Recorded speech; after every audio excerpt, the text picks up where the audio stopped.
Je sais que dans la salle, il y a des représentants d'autres mouvements écolos. Est-ce que par exemple, Jean-Marc, tu veux dire quelque chose? Oui, Jean-Marc Granatory, je pense que tout le monde me connaît ici. Je suis ici parce que je pense que Gérard Charolois est un modèle extraordinaire pour la protection du vivant, de la nature et de l'animal. Je trouve que c'est très très bien qu'il s'engage en politique de façon aussi claire. Et l'Alliance le soutiendra autant qu'il le souhaitera. Merci. Merci. Donc, Pierre Dardaillon, je représente le MEI. Donc, je sais que vous êtes un ancien membre. Bien, parce que t'entends pas. Oui. Donc, je vais essayer de parler un peu plus fort. Je représente le MEI et le mouvement écologiste indépendant. C'est en plein d'échelle. Et donc de la même façon, j'ai trouvé le discours très intéressant. Nous partageons ces valeurs, et, effectivement. Après, je pense qu'il y a d'autres sujets aussi qu'il faut traiter. Mais en tout cas, sur ces valeurs fondatrices, je trouve ça très porteur de sens. Et là, je peux dire que je partage totalement ce qui a été dit. Merci beaucoup. Pardon, il faut laisser. oui, levez les mains. Monsieur Boucher. Oui, je suis Jacques Boucher, le président du mouvement Homme, Animaux, Nature. Et je crois que l'appellation de notre mouvement, déjà c'est un programme. Homme, Animaux, Nature. Nous battons pour que la dignité de l'homme transparaisse à travers le combat que nous menons. Nous avons fait le constat que vous faites il y a quelques années maintenant, et nous avons réussi à nous réunir quelques-uns déjà. Parfois en menant des combats parallèles, ce qui est dommage, parfois en menant le même combat. Aujourd'hui, nous avons pris conscience, quelques-uns déjà, de la nécessité de faire un front commun pour défendre à la fois l'animal, l'homme et la nature.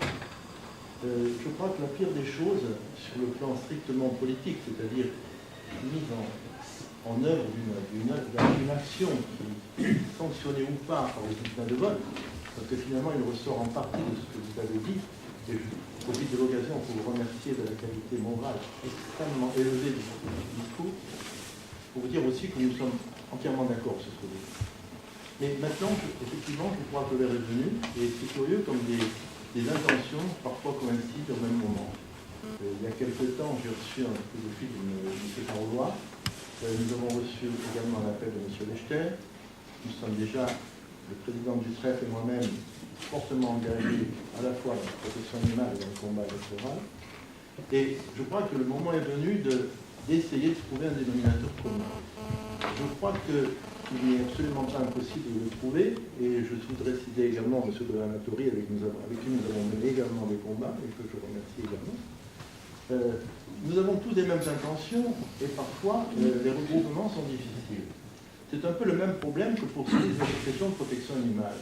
Beaucoup de gens nous disent, je suis par ailleurs président d'une association de protection animale qui a plus de 2000 adhérents dans la maritime, s'appelle Alliance pour le respect et la protection des animaux. Et beaucoup de gens me disent, mais vous êtes nombreux, c'est un peu comme une armée mexicaine, mais où est l'union dans tout cela? Alors que, et je vous rejoins encore, M. Charolois, nous avons certainement sur le plan national un grand nombre de personnes qui sont prêtes à nous soutenir au-delà des scores que nous faisons les uns et les autres actuellement. D'abord parce que parfois nous nous affrontons, ce qui est profondément ridicule. Il y a tout de même 577 circonscriptions, nous pouvons tous ensemble les courir toutes. Et ensuite parce que nous affrontons, nos scores sont petits. Et en plus parce que nous n'arrivons pas à dégager devant l'opinion publique une idée maîtresse, un dessin. Je crois que le dessin est extrêmement important. Notre dessin, je ne vais pas répéter parce que c'est ce que vous avez dit, M. Charolois, ce que vous avez dit avant. Il faut maintenant que nous entrions dans les faits. Je regrette profondément que les Verts, comme on les appelle, aient mis les obstacles devant vous pour votre candidature à la présidence. Ce qui veut dire que s'il avait été, nous vous aurions soutenu à vos forces. Mais je crois que maintenant, il faut que nous attaquions sur un combat, à propos d'un combat qui peut être le nôtre à tous, c'est-à-dire d'abord la collaboration, et cette collaboration devant se traduire, me semble-t-il, par un accord électoral définitif. C'est la raison pour laquelle, à trois d'abord, c'est-à-dire le mouvement écologiste indépendant de M. Lechter qui nous a contactés, que nous avons reçu avec M. Lapeyre, M. Lapeyre, président du trèfle, qui est en même temps le président du rassemblement Homme, Nature, Animaux. Vous voyez que ça se ressemble beaucoup avec Homme, Animaux, Nature. Le dessin est encore le même, une fois de plus. Et nous-mêmes, donc le même. Nous existions en tant que trilogie, si je puis dire, ou groupe, à trois. nous espérions que déjà d'autres se joindraient à nous. Il y en a déjà. J'ai eu un contact récent avec Mme Brigitte Gauthier, qui fait un travail extraordinaire à la tête de L214. Je lui ai dit qu'elle a réussi à percer le mur des médias, ce que personne à part Brigitte Bardot n'avait réussi à faire jusqu'à présent. Et elle est tout à fait prête, elle aussi, à sa manière, et avec ses forces, qui sont importantes, à mettre le combat sur le plan électoral.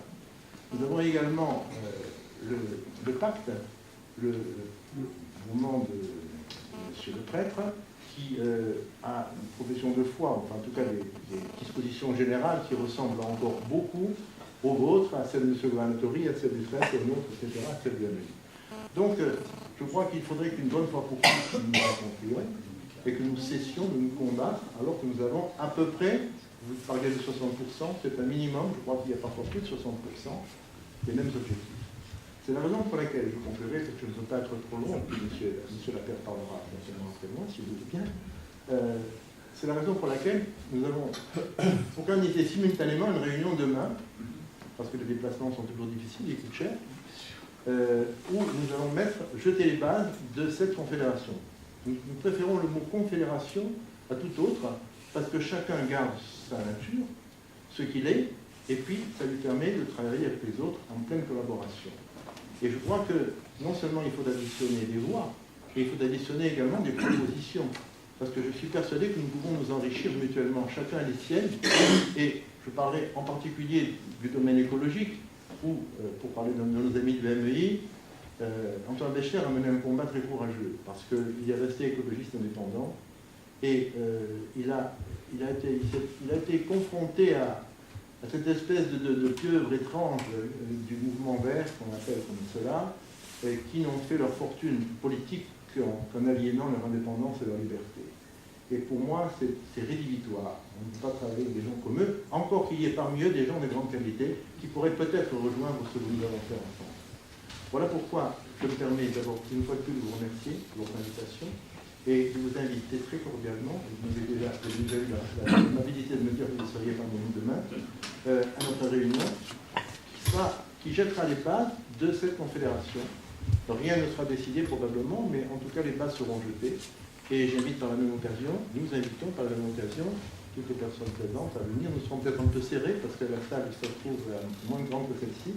C'est au 31 bis boulevard Diderot, à l'hôtel Ibis 31 bis boulevard Diderot, de 9h à midi. Nous commençons à 9h et sans aucune exclusion, nous invitons les personnes qui sont là, même si nous devrons, si vous venez nombreux, nous serrer un peu. Voilà. Voilà, je vous remercie. Merci. Donc je suis Albert Lapierre, je suis président du trèfle. On n'a pas de micro itinérant si vous, Si vous voulez parler, mais il faut dépasser parce qu'on n'a pas de. Je pense que je parle assez fort avec un petit accent. Je pense que vous allez trouver. Venez. Il faut aller un peu au milieu. Bon, désolé. Très bien, ben voilà, ça va nous permettre. Hop, voilà. Merci beaucoup. Merci de me donner la parole. Donc je suis Albert Lapierre, président du trèfle, des écologistes du trèfle. Notre siège national, mais il n'est pas à Paris, il est à Marseille, donc voilà pour répondre à la question de l'accent, donc l'accent marseillais. Et je suis aussi, j'ai donc un mandat électif à Marseille, donc je suis conseiller métropolitain d'Aix-Marseille-Provence et premier vice-président de la commission cadre de vie environnement. Alors, je vous le dis de suite, je suis devenu et j'ai été élu, parce que j'ai considéré que, depuis longtemps, il fallait désormais rentrer dans l'arène politique. J'ai participé à différentes associations, notamment de protection animale, et j'ai considéré que de travailler dans les associations, c'était bien, mais que désormais, il était temps de rentrer dans l'arène politique. Alors, excusez-moi d'avoir un terme un petit peu tauromachique, mais bon, il fallait rentrer dans l'arène politique, c'est impératif, et donc de rassembler toutes celles et tous ceux qui partagent, puisque tout à l'heure vous parlez de 60% d'idées communes, bon, moi je crois que j'en ai plus proche des 80-90% que des 60%. Donc l'objectif c'est effectivement de présenter des candidats aux élections législatives. Pourquoi ? Mais parce qu'il y a une raison très simple, la campagne des élections législatives nous permet d'abord, d'avoir accès à la radio et à la télévision, et donc de diffuser notre message qui est un message important que vous avez bien diffusé. Donc, et de ne pas rester un petit comité restreint, etc., mais d'élargir notre notoriété, nos idées auprès de la radio et de la télévision. Et de deux, de bénéficier du financement public de l'État. C'est très important, j'en parlerai demain au cours de la réunion. Le financement public de l'État, puisque nous, les politiciens, eux, ont fait leurs lois, etc. Et il faut aussi que ça bénéficie à ceux qui ne sont pas des politiciens de métier. Hein, et je crois que c'est quand même assez important. Donc, le financement public nous permet aussi de diffuser et de faire de la propagande auprès de nos concitoyens et de diffuser notre message, puisque nous souhaitons quoi? Mais nous souhaitons construire une société où l'homme, la nature et les animaux puissent vivre en parfaite harmonie. Voilà l'objet de notre démarche, voilà nos idées qui sont essentielles et qui sont, j'allais dire, beaucoup plus importantes que ce que nous entendons actuellement à la télévision. Alors, comme le disait si bien Jacques Le Boucher, effectivement, il faut des additions et non pas des soustractions. Il faut additionner nos forces, puisque chaque mouvement représente une force. Et parfois, ces forces sont un petit peu différentes, mais les additions valent mieux que les soustractions. Et donc l'objectif de la démarche de rassembler toutes les forces, associatives aussi, attention, mais aussi politiques, va nous permettre de présenter, lors des élections législatives qui auront lieu au mois de juin 2016, des candidats, 17, pardon, excusez-moi, des élections de 2017, des candidats qui vont défendre nos couleurs. Et en fin de compte, brandir notre étendard. Voilà l'objectif. Alors c'est un objectif, dans un premier temps, électoraliste, mais nous ne pouvons et nous devons diffuser nos idées que grâce à la diffusion de ces idées par notre présence aux différentes élections locales. Et je suis l'exemple même, puisque j'ai été élu avec des accords qui ont été faits entre différents partis. Le plus important, et vous le disiez si bien tout à l'heure, c'est le rapport de force. Et ce rapport de force, nous devons le créer. Et nous pourrons le créer, mais il faut bien entendu se réunir, discuter, lever parfois certaines difficultés, certaines ambiguïtés, etc. Mais il est indispensable de se rassembler. Je ne vais pas être plus long, ce sera mon dernier mot. Voilà. Christian Razeau, qui vient aussi de Nice. Bonjour, donc le Sud est représenté. Donc Christian Razeau, nous avons créé il y a 7-8 ans le collectif animalier qui a aidé à la création de notre collectif animalier Le Var à côté. Nous avons créé également nous avons en fait 2 associations, une pour les militants, qui s'appelle donc le collectif animalier, qui va manifester devant les cirques contre la vivisection, qui va manifester pour Nohant au mois de décembre contre le foie gras, contre la fourrure, etc., etc. Donc une association de militants, et nous avons créé en 2014 une association qui s'adresse aux juristes, qui s'appelle une association pour le développement du droit animalier. Donc ça permet de recueillir à la fois des gens qui veulent être sur le terrain,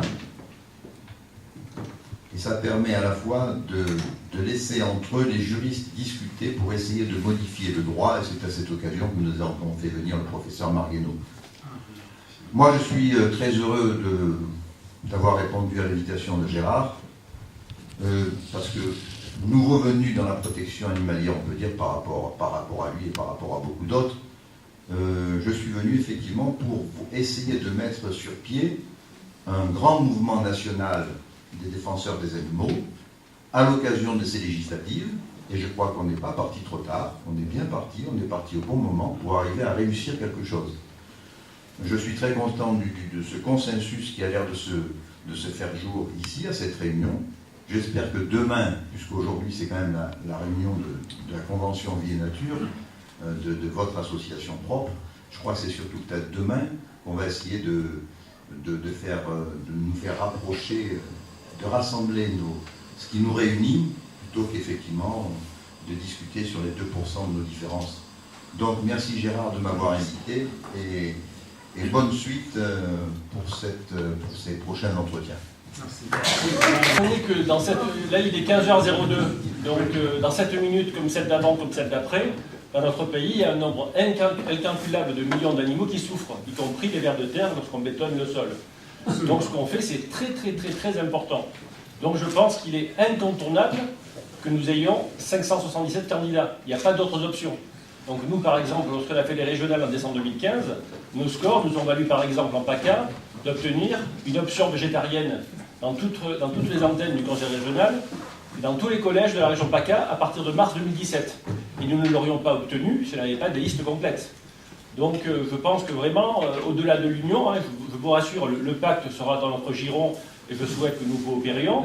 Donc il est indispensable que d'avoir 577 candidats, évidemment, d'une part, que d'autre part, effectivement, que nous soyons unis, ça me paraît incontournable et normal, parce que lorsque Gérard parlait de 60%, il ne parlait pas de nous, évidemment. Nous, on est d'accord à 95%. Il parlait évidemment des Verts et d'autres partis qui sont conventionnels et différents des nôtres. Mais aujourd'hui, l'enjeu, il est colossalement immense, quoi. Et c'est clair que, comme on l'a prouvé, nous, avec l'Alliance, qui présentons des candidats partout aux différentes élections, eh bien, il y a réellement un électorat qui est heureusement en conscience. C'est ce qui s'appelle la sensibilité. Dans un des livres qui est préfacé par Albert Jacquard, j'expliquais que le président ne peut pas résoudre le chômage parce qu'il est pro-corrida, et j'explique. Pour résoudre le chômage, il faut être intelligent. Pour être intelligent, il faut avoir de la conscience, et si de la conscience, on est sensible. Et si on est sensible, on n'est pas pro-corrida, on est anti-corrida. Et il est vrai, comme le disait Gérard, que remarquablement, les dirigeants de tous les partis conventionnels sont insensibles. Donc ils ne peuvent pas résoudre le problème du chômage, ça prouve qu'ils sont inintelligents. Donc nous appelons nous aussi à l'union, et c'est vrai qu'on peut faire beaucoup de choses ensemble, et nous sommes là pour ça. Merci Gérard.